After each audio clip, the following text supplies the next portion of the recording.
Assalamualaikum warahmatullahi wabarakatuh. Alhamdulillahirabbil alamin, nahmaduhu wa nasta'inuhu wa nastaghfiruh wa na'udzu billahi min syururi anfusina wa min sayyiati a'malina. May yahdihillahu fala mudhillalah wa may yudlil fala hadiyalah.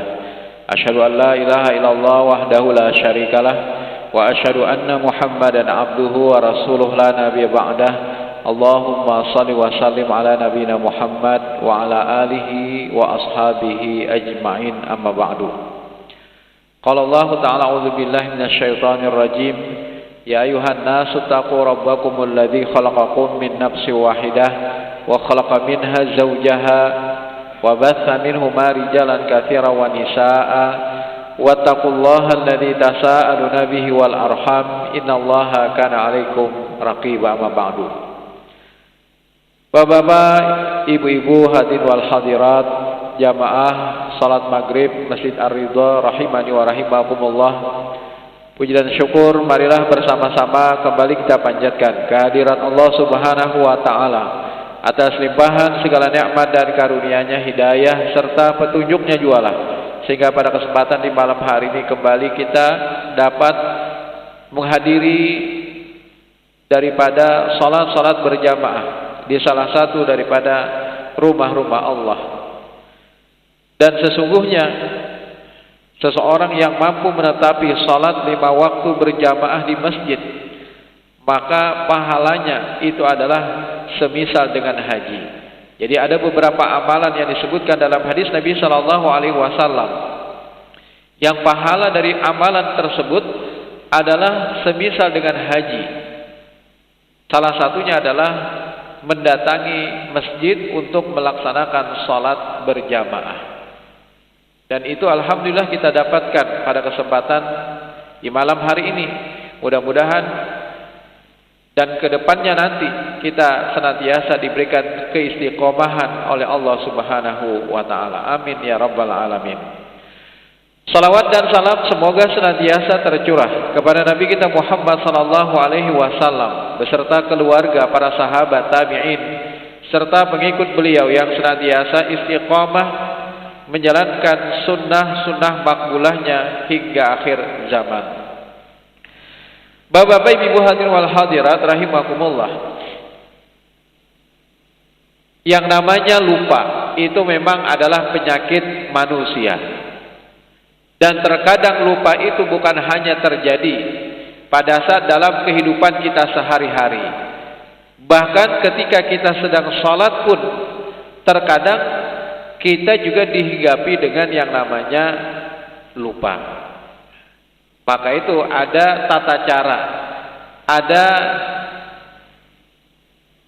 tuntunan yang telah dilakukan oleh Rasul sallallahu alaihi wasallam ketika beliau lupa.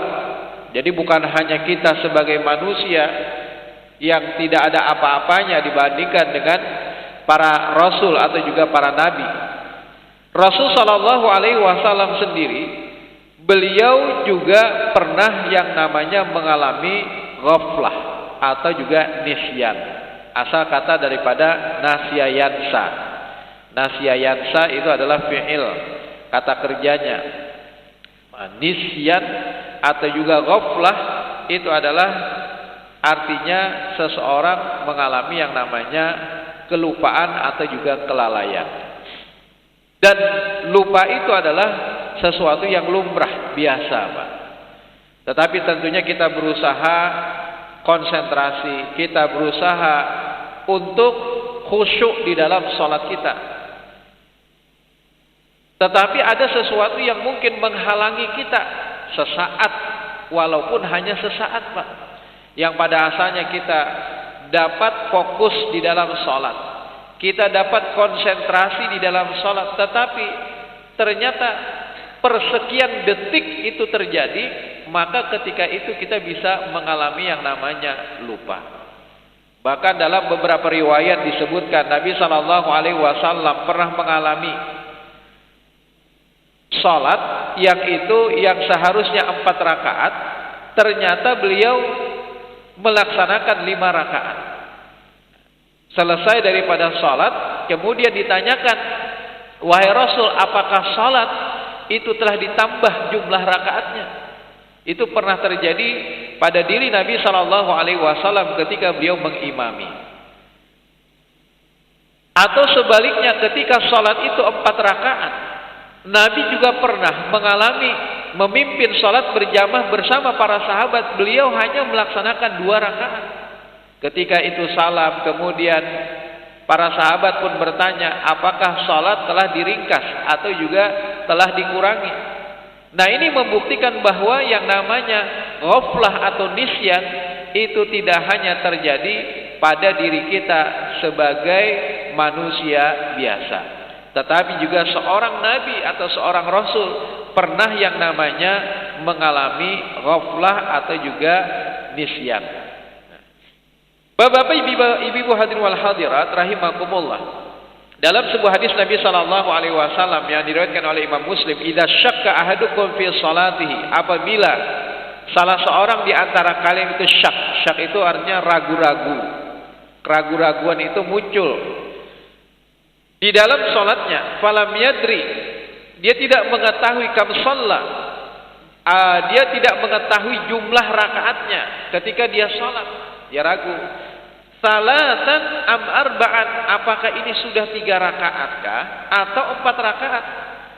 Falyatrah asyakka wal yabna alama istaiqana, maka hendaknya dia buang keraguan-raguan itu dan dia ambil apa yang diyakini.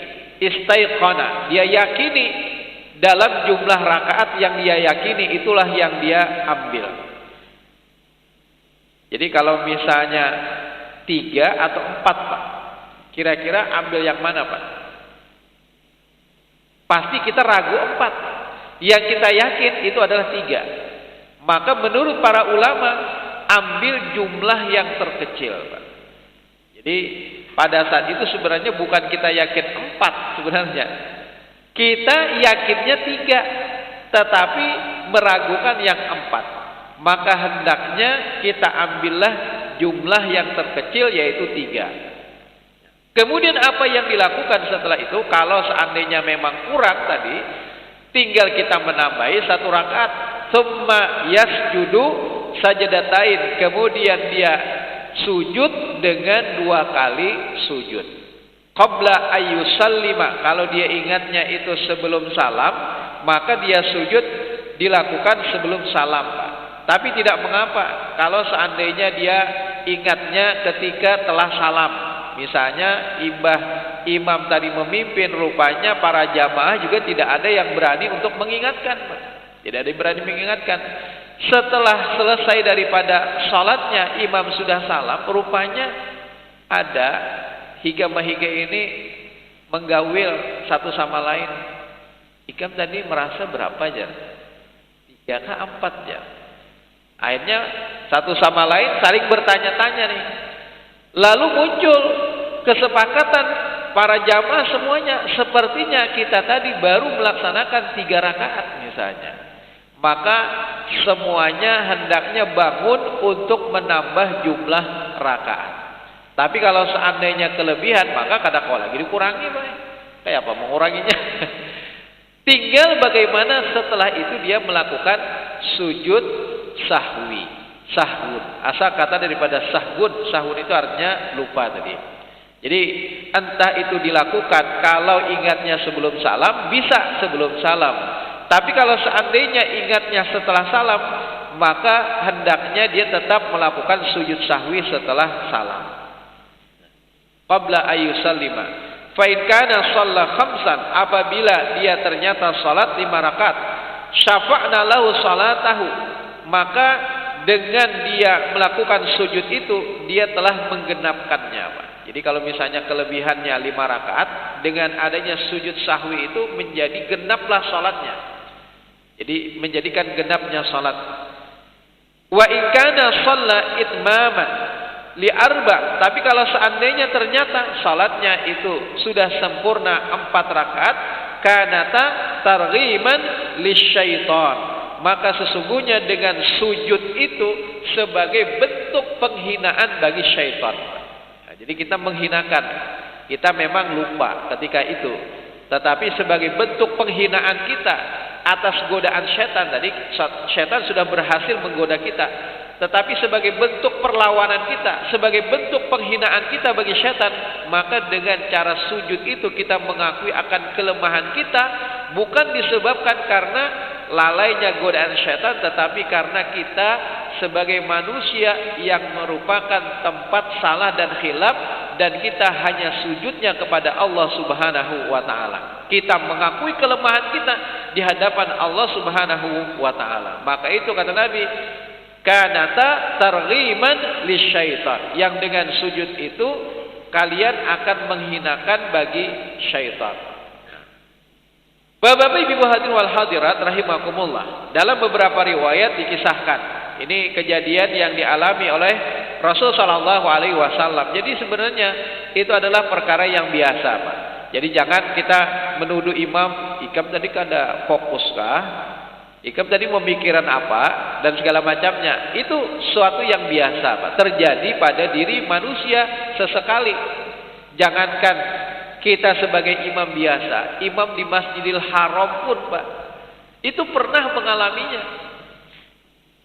Bahkan Rasul sallallahu alaihi wasallam saja, Pak, beliau pernah lupa untuk mandi janabat ketika Allahu Akbar. Beliau baru ingat bahwa tadi belum mandi janabat. Kemudian Nabi mengisyaratkan kepada para sahabat untuk diam sebentar, karena rumah Nabi itu bersebelahan dengan masjid. Lalu Nabi pun mengisyaratkan para sahabat untuk diam sebentar. Lalu beliau mandi, balik ke rumah. Amun kita imamnya jauh itu menunggu para jamaah berdiam dulu, bisa bubar itu imamnya jamaahnya. Jadi bisa saja imamnya keluar digantikan oleh salah seorang daripada makmum yang ada di belakang. Entah imam yang memerintahkan, misalnya memerintahkan si fulan untuk maju ke depan, atau imamnya menarik salah seorang daripada makmum untuk maju ke depan, atau imamnya langsung keluar. Imamnya langsung keluar, kira-kira bingung lah, Pak. Ini kayak apa ini? Satu sama lain saling bingung. Kira-kira siapa? Nah, pada saat memang imam belum memerintahkan, dia langsung keluar daripada jamaah, maka inisiatif salah seorang untuk maju ke depan. Maka itu dipilihlah kalau bisa di belakang imam itu adalah orang yang memang mumpuni, mengetahui tata cara sholat berjamaah, mampu mengimami. Sekalipun misalnya dia masih muda, sebaiknya memang yang tua, yang memang mumpuni, dia mengetahui tata cara dalam sholat berjamaah. Tetapi kalau memang dia mampu untuk memimpin, dia tahu tata cara sholat berjamaah, kebetulan dia di belakang imam, maka silahkan dia mengimami untuk menggantikan imam yang pertama.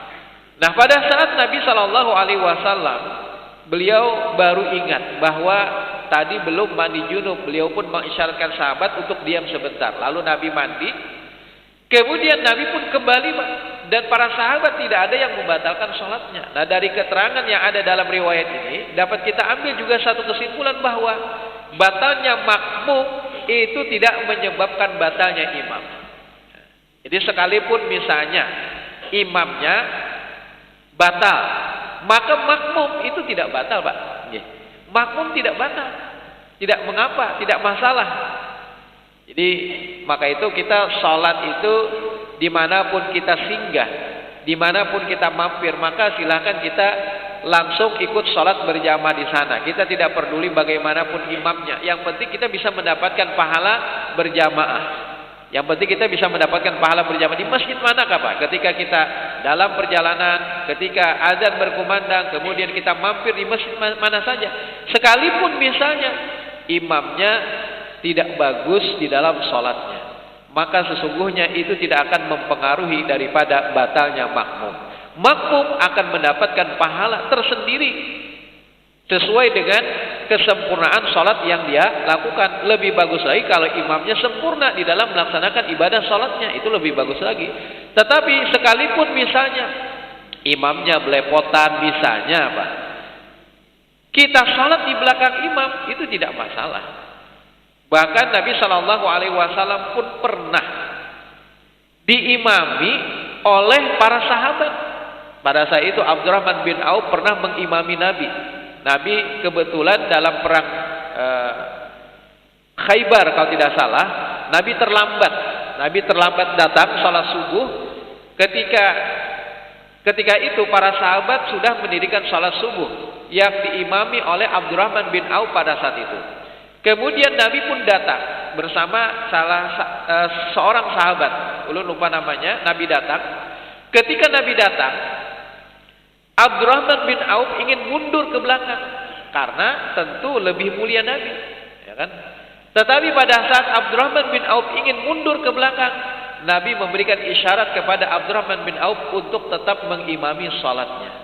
Nah, dari keterangan yang ada dalam hadis ini, maka yang namanya kedudukan imam itu tidak mengapa lebih rendah misalnya dibandingkan orang lain. Misalnya kebetulan yang ada memang ustadz sebagai makmum misalnya. Tetapi yang jadi imam itu bukan mereka yang berpendidikan agama misalnya. Yang penting mereka tahu tata cara sholat berjamaah, itu tidak masalah. Tidak menjadi masalah. Yang penting dia tahu tata cara sholat berjamaah.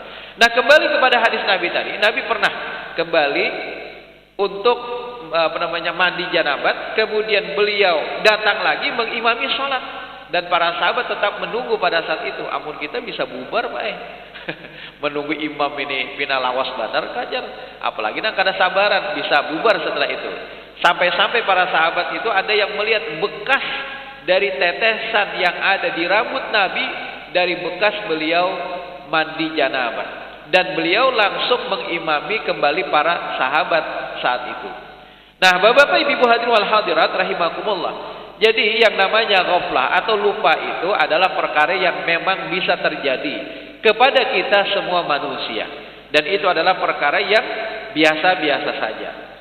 Disebutkan juga di dalam beberapa riwayat, anna Rasulullah sallallahu alaihi wasallam salat zuhra khamsan. Sesungguhnya Nabi sallallahu alaihi wasallam pernah salat zuhur itu 5 rakaat, Pak, sampai 5 rakaat. Beliau pernah lupa. Faqila lahu, berkatalah orang-orang pada saat itu, azida fi shalah wa rasul, apakah jumlah rakaat salat kita itu sudah ditambah oleh Allah?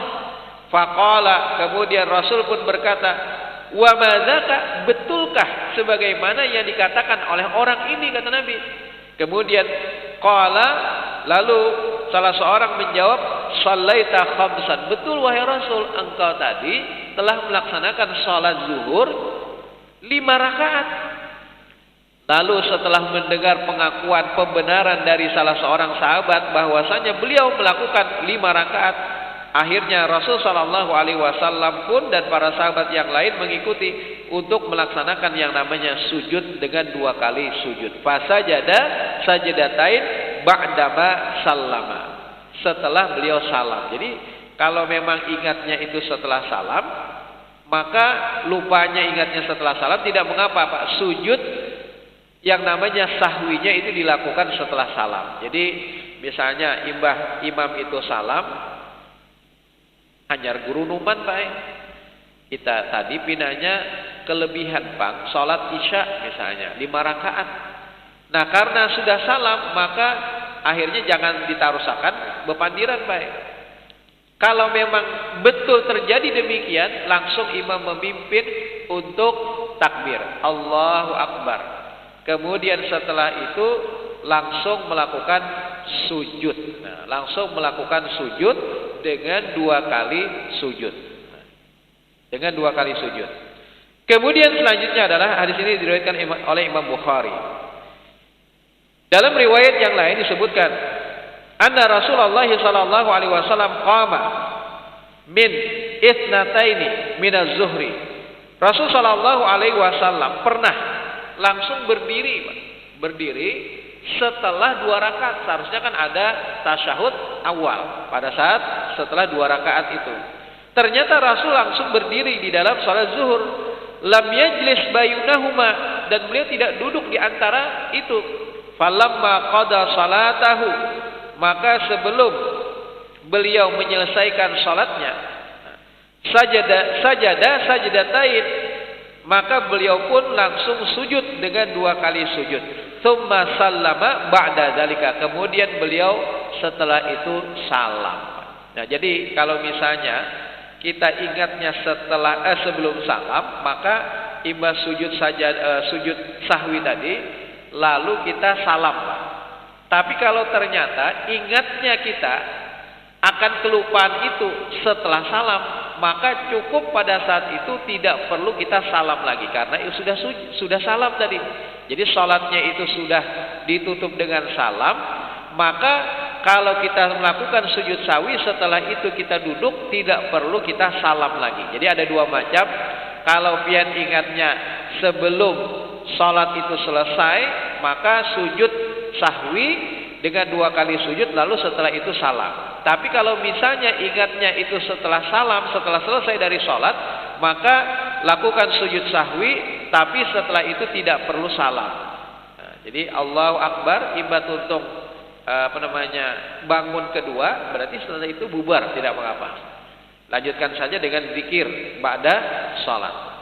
Kemudian di dalam riwayat Abu Hurairah, an Abi Hurairah radhiyallahu anhu qala shalla bina Nabi sallallahu alaihi wasallam az-zuhra awil asar. Pernah dikatakan dari Abu Hurairah, Rasul sallallahu alaihi wasallam mengimami kami dalam salat, entah itu salat zuhur atau asar. Fasallama, lalu beliau salam. Faqala lahu dzul yadain, berkatalah seorang yang ini beliau adalah dzul yadain ini Arab Baduy. Jadi beliau ini terkenal temperamen, bahasanya itu berani untuk mempertanyakan. Kalau yang lain itu kadang-kadang beraninya mempertanyakan tentang kesalahan-kesalahan, rupanya Dzul Yadain ini berani. Dia berkata, "Angkosat wahai Rasul, apakah salat kita itu sudah dikurangi?" Jadi dia berani interupsi bahasanya, berani untuk menegur Nabi, "Wahai Rasul, apakah salat kita hari ini dikurangi?" Faqala Nabi sallallahu alaihi wasallam bi ashabihi, berkatalah Nabi atau bertanyalah Nabi kepada para sahabat-sahabatnya, "Ahaqqu ma yaqul, benarkah yang dikatakan oleh Dzul Yadain ini?"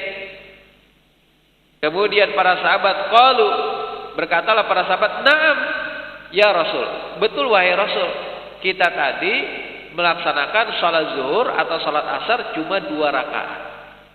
Fasalla raka'ataini, kemudian akhirnya Rasul pun menambah jumlah kekurangan rakaat tadi, ukhrayaini, 2 rakaat selanjutnya, tsumma sajadatain, lalu Rasul sallallahu alaihi wasallam pun sujud dengan 2 kali sujud. Qala Sa'ad, kemudian Sa'ad berkata, wa ra'aitu Urwah, aku melihat Urwah bin Zubair shalla minal maghrib rak'ataini. Jadi Urwah itu pernah salat maghrib cuma 2 rakaat. Fasallama, kemudian dia salam. Wa takallam, dia pun bercakap-cakap dengan orang setelah salat maghrib 2 rakaat tadi. Lalu dia sempat bercakap-cakap. Tsumma shallama baqiya, kemudian dia pun akhirnya menambah 1 rakaat kekurangan setelah diberitahukan oleh orang lain bahwasanya salat maghribnya tadi cuma 2 rakaat. Jadi kadang membatalkan Pak, misalnya tadi imam tuntung salam, sekalinya antar jamaah ini bepandiran. Kira kita tadi pinahnya kurang Bang Jar. Nah, tapi jangan diteruskan lagi sampai keluar dan segala macamnya. Imam bepandiran bahwasanya kita kurang dari salat yang dilakukan, tinggal ditambah saja kekurangan rakaatnya. Lalu bersama-sama melakukan wasajada sajadatain wa qala hakada. Nah, maksudnya seperti inilah fa'alan Nabi sallallahu alaihi wasallam, apa yang dilakukan oleh Nabi sallallahu alaihi wasallam ketika beliau juga lupa di kesempatan yang lalu, beliau juga melakukan yang demikian. Nah, Bapak-bapak, Ibu hadirin wal hadirat rahimakumullah, begitu juga Pak ketika misalnya imam lupa tentang tasyahud misalnya. Kita di belakang ini sudah memberikan aba-aba subhanallah, subhanallah. Ternyata yang namanya imam rupanya kadang mendengar Pak, peringatan dari makmum. Imam langsung berdiri. Nah, imam langsung berdiri. Maka ketika imam itu sudah berdiri tegak, sempurna, dia tidak boleh lagi turun duduk Pak. Nah, jadi teruskan saja. Nah, bagaimana sikap makmum? Jangan terus-terusan memperingatkan imam. Ini kadang-kadang makmum yang juga tidak paham terus-terusan mengingatkan imam, subhanallah. makmum ini tetap duduk kan, Pak? Subhanallah. Dikencangi lagi di belakang. Subhanallah. Akhirnya ribut, subhanallah. Imamnya ragu-ragu nih. Duduk kada aja imamnya. Akhirnya imamnya duduk menjelapak. Isi dia duduk langsung. Karena tadi khawatir bahwasanya makmumnya sudah masih dudukan semuaan. Nah, sebenarnya yang namanya imam, innama ju'ilal imam liutamma bih, dijadikan imam itu adalah untuk diikuti. Sekalipun imam itu salah, Pak. Sekalipun imam itu keliru, maka ketika makmum itu sudah memperingatkan, imam sudah berdiri tegak lurus, dia tidak boleh lagi kembali, Pak. Pernah suatu kejadian dalam suatu sholat berjamaah, imamnya berdiri, sekalinya makmumnya ini ada yang umpat juga berdiri, ada juga yang tetap mempertahankan duduk. Makin kencang subhanallah, subhanallah, makin kencang baik. Akhirnya imamnya ragu-ragu, duduk ada, akhirnya imam akhirnya bakalah duduk. Nah, tentu ini keliru. Jadi dijadikan imam itu untuk diikuti. Sekalipun imamnya salah, maka kita sebagai makmum pada saat itu tetap mengikuti imam dalam keadaan salahnya. Tinggal nanti supaya salat berjamaah itu tertib, kita ikuti imam bersama-sama dalam kesalahannya. Tinggal nanti di akhir kita sebelum salam melakukan yang namanya sujud sahwi. Akhirnya berjamaah itu tertib, Pak. Nah, coba bayangkan tadi imamnya berdiri, ada yang sebagian berdiri sudah telanjur mau bati imam, ada juga yang tetap duduk, Pak. Akhirnya ini kacau salat berjamaahnya. Imamnya misalnya tadi duduk kembali, ini membuat kacau pula yang sudah berdirian, Pak. Padahal kan makmum yang lain kan sudah berdirian. Hanya segelintir orang yang masih tetap duduk. Akhirnya imamnya duduk. Ini kacau akhirnya. Yang berdiri tadi asalnya, maka akhirnya umpat pulang dudukan. Nah, ini akhirnya kacau. Seyogianya makmum yang duduk itu tetap mengikuti imam dalam kesalahannya. Tinggal bagaimana rumus mudahnya mereka sebelum salam bersama-sama melakukan sujud sahwi. Selesai, Pak, persoalan. Tidak riuh setelah itu. Ini kadang-kadang karena tadi tidak diselesaikan, imam juga ragu-ragu, akhirnya riuh setelah sholat. Ikam tadi kenapa? Nah, sebagian yang lain duduk pulang, Mam. Seharusnya ikam tadi berdiri aja langsung misalnya. Akhirnya ribut dalam sholat berjamaah tersebut.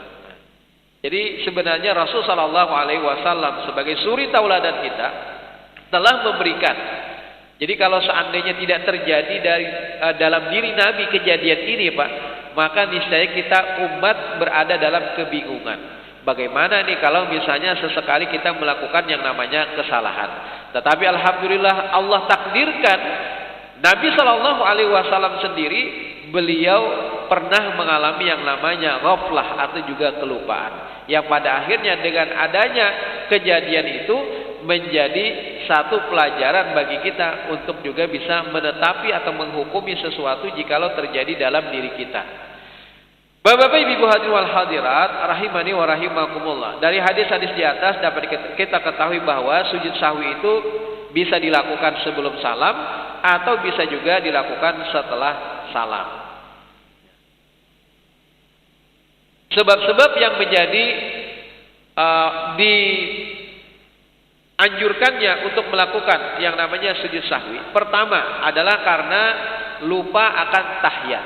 Ya, misalnya tadi setelah rakaat yang kedua, siogianya ada tasyahud awal, ternyata mereka langsung berdiri. Itu yang pertama.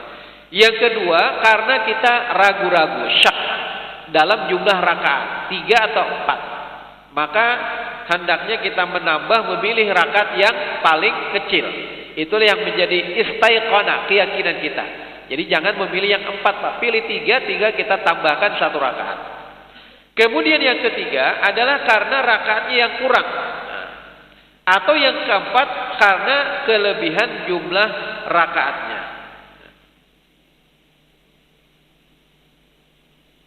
Dan tidak ada yang namanya mengulangi kembali sholat. Jadi kalaupun misalnya tadi salah kita di dalam sholat, jadi sebenarnya tuntunan Rasul itu sudah sangat lengkap sekali. Yaitu tinggal bagaimana kita melakukan sujud sahwi atau 2 kali sujud saja, tidak perlu misalnya mengulangi. Ini mungkin karena ketidaktahuan dari sebagian jamaah atau juga ketidaktahuan imam, karena tadi salah akhirnya semuanya ragu-ragu, sahkah kada salat kita, lalu akhirnya mereka bersama-sama mengulangi salatnya. Itu tidak dibenarkan, Pak. Jadi tidak perlu kita melakukan 2 kali salat fardu dalam satu waktu, karena memang itu tidak boleh atau dilarang. Jadi tidak boleh kita melakukan 2 kali salat fardu dalam satu waktu. Misalnya zuhur misalnya, karena tadi salah lalu kita melakukan salat zuhur lagi, itu dilarang. Tetapi jikalau memang kita mengalami yang namanya kesalahan, tinggal kita melakukan yang namanya sujud sahwi saja. Kalau ada kejadian demikian, maka tentu kita bisa berpegang untuk melakukan sujud sahwi saja. Nah, adapun bacaan daripada sujud sahwi itu, bacaan daripada sujud sahwi sebenarnya sama dengan bacaan sujud biasa. Jadi riwayat yang menyebutkan subhana la yanamu wala yashu, maha suci Allah yang tidak lupa dan juga tidak la yanamu, tidak tidur dan juga tidak lupa, itu ternyata tidak bisa dipertanggungjawabkan akan dalilnya. Yang benar itu sebagaimana tuntunan Nabi Shallallahu Alaihi Wasallam, tinggal kita membaca sujud sebagaimana kita sujud biasa. Entah itu subhanakallahumma rabbana wa bihamdika Allahumma gfirli pada saat kita sujud sahwi itu, atau boleh juga kita membaca bacaan sujud yang lain, yaitu subhana rabbiyal a'la, subhana rabbiyal a'la, subhana rabbiyal a'la. Nah, Bapak-bapak, Ibu hadirin wal hadirat rahimani wa rahimakumullah, itu yang pertama.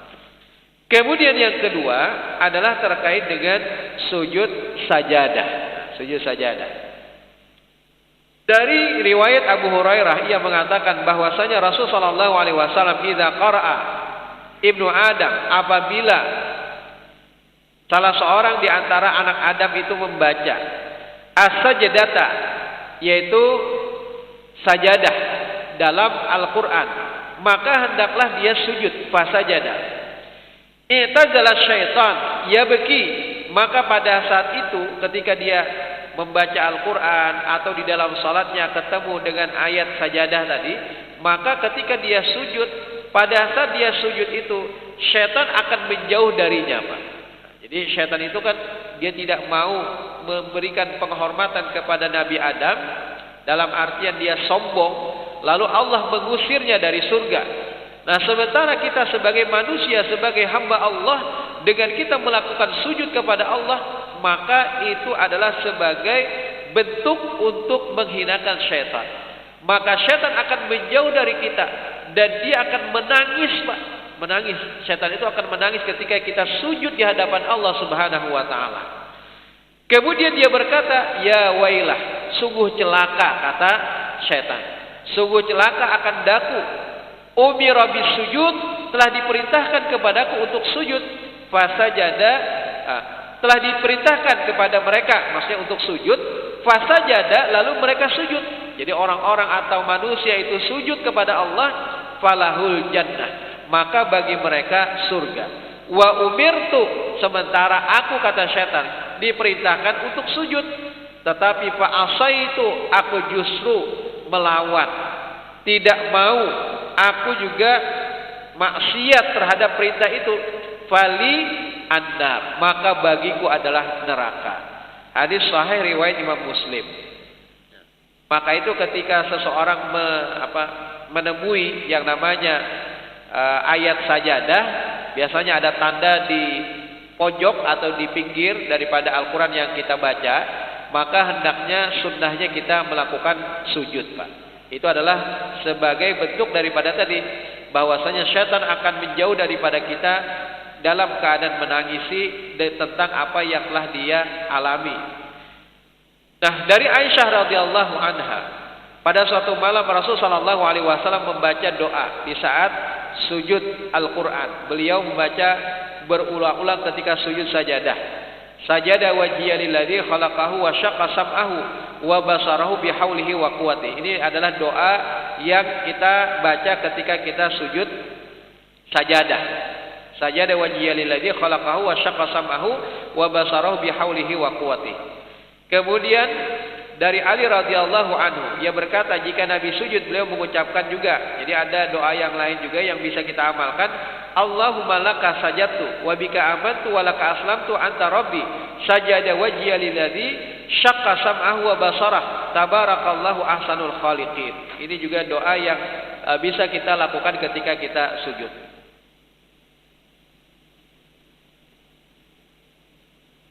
Bapak Ibu hadirin wal hadirat rahimani wa rahimakumullah. Jadi sebenarnya banyak ayat-ayat yang di situ anjuran bagi kita sunnahnya untuk sujud ketika kita membaca ayat tersebut. Mungkin bisa pian temukan mudah di pinggir daripada Al-Quran biasanya ada tanda masjid, maka hendaknya kita sujud. Termasuk juga ketika di hari Jumat. Nah, di hari Jumat imam membaca surah As-Sajadah. Surah As-Sajadah. Jadi di hari Jumat itu sunnahnya misalnya imam membaca surah As-Sajadah, maka hendaknya imam sujud untuk melakukan sujud sajadah. Nah, memimpin untuk sujud. Tidak perlu takbiratul ihram ketika imam itu ingin sujud. Jadi tinggal Allahu Akbar dia langsung sujud, Pak. Maka itulah tata cara di dalam sujud sajadah. Kemudian selanjutnya adalah Ibnu Hazm dan juga Ibnu Taimiyah mengatakan bahwa tidak disyariatkan untuk taharah karena sujud tilawah. Nah, jadi sujud tilawah itu bukan termasuk salat, maka tidak ada kewajiban bagi kita ketika kita baca Al-Quran misalnya. Kan memang para ulama khilaf di dalam menghukumi baca Al-Quran. Ada yang mengatakan secara mutlak itu boleh walaupun tanpa bersuci dulu. Sebagian yang lain mengatakan secara mutlak harus bersuci dulu. Tetapi ada juga pendapat yang berada di tengah-tengah. Boleh membaca Al-Quran ketika kita memang menghafal bacaan daripada Al-Quran yang kita hafal. Murajaah misalnya. Kita tidak memegang Al-Quran, sekalipun sebenarnya la yamassuhu ilal mutahharun menurut para mufassir, itu adalah para malaikat. Malaikat Jibril yang dia menyampaikan wahyu dari Lauhil Mahfuz, tidaklah menyentuhnya Al-Quran dari Lauhil Mahfuz kecuali adalah makhluk yang disucikan, yaitu para malaikat. Jadi bukan manusia saat ini. Jadi ketika kita menyentuh Al-Quran sekalipun itu dalam keadaan tanpa wudu, maka sebagian ulama mengatakan hukumnya adalah diperbolehkan. Apalagi di handphone kita sudah banyak program-program Al-Quran. Sebijian lagi Pak. Ini apa hukumnya? Ya tentu diperbolehkan. Nah, jadi sebagian ulama mengatakan hukumnya boleh. Bahkan ketika dia membaca Al-Quran, apa dalilnya? Dalilnya adalah sesungguhnya Rasul Shallallahu Alaihi Wasallam yadkurullah ala kulli ahyanih. Rasul itu berzikir dalam setiap keadaan. Nah termasuk dalam hal ini ketika beliau berzikir itu adalah baca Al-Quran bagiannya. Jadi zikir itu bisa mengucapkan zikir, tasbih, tahmid, takbir, atau juga yang namanya zikir itu adalah dengan membaca Al-Quran. Nah, jadi ketika misalnya kita kebetulan membaca Al-Quran, baik itu dengan membawa mushaf atau juga tanpa membawa mushaf misalnya, ketika kita menemui yang kita baca itu adalah ayat sajadah, maka sekalipun kita tidak dalam keadaan wudu, maka bisa saja kita langsung melakukan sujud tilawah atau juga sujud sajadah. Tidak mengapa Pak. Jadi Syekh Ibnu Taimiyah dan juga Ibnu Hazm menghukumi bahwasanya sujud ketika tilawah itu karena itu bukan salat, maka boleh dilakukan walaupun tanpa taharah.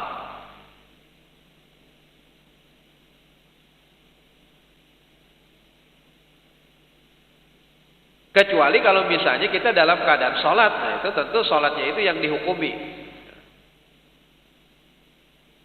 Para ulama sepakat bahwa terkait dengan berapa kali kita sujud ketika kita membaca surah As-Sajadah itu, maka cukup hanya dengan 1 kali sujud. Bentuknya sama dengan sujud dalam salat. Kemudian tidak disyariatkan adanya yang namanya takbiratul ihram di luar salat misalnya ya. Kalau di dalam salat kan kita Allahu Akbar sujudnya, tapi tanpa mengangkat kedua tangan. Kita hanya mengucapkan takbir saja. Nah, ketika di luar salat kita membaca Al-Qur'an, ketemu ayat sajadah, maka tidak perlu Allahu Akbar, tidak perlu. Cukup langsung kita meletakkan dahi kita di tempat sujud, kemudian setelah itu bangun. Jadi tidak disyariatkan adanya yang namanya mengangkat tangan atau juga takbiratul ihram ketika di luar daripada salat. Dan juga tidak dituntunkan untuk salah. Jadi imbas sujud sudah ya. Nah, begitu juga Pak, sujud syukur. Nah, sujud syukur itu juga tidak ada. Tidak dituntunkan bagi kita Allahu Akbar dulu. Lihat Muhammad Salah ketika mencetak gol misalnya, langsung ke pojok lapangan, langsung sujud dan ke arah manapun. Kadang-kadang Muhammad Salah kemana nijar kiblatnya? Kadang-kadang Muhammad Salah bertakun dulu mana kiblatnya dari lapangan sepak bola misalnya, tidak ada. Langsung saja ke arah mana dia ingin melakukan sujud, maka sujud. Jadi boleh yang namanya sujud syukur itu boleh tanpa mengetahui arah daripada kiblat, dan tidak perlu yang namanya salam ketika kita telah selesai daripada sujud. Ini tidak ada syariat atau juga tuntunan untuk takbiratul ihram, atau juga tidak ada tuntunan untuk kita salam ketika itu.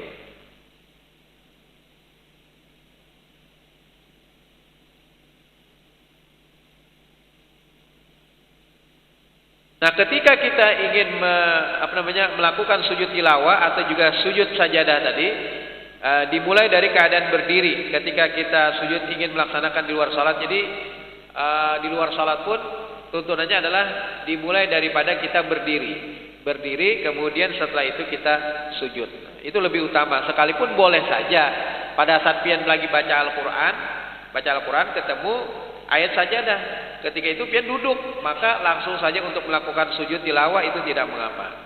Nah, demikian mungkin yang bisa saya sampaikan.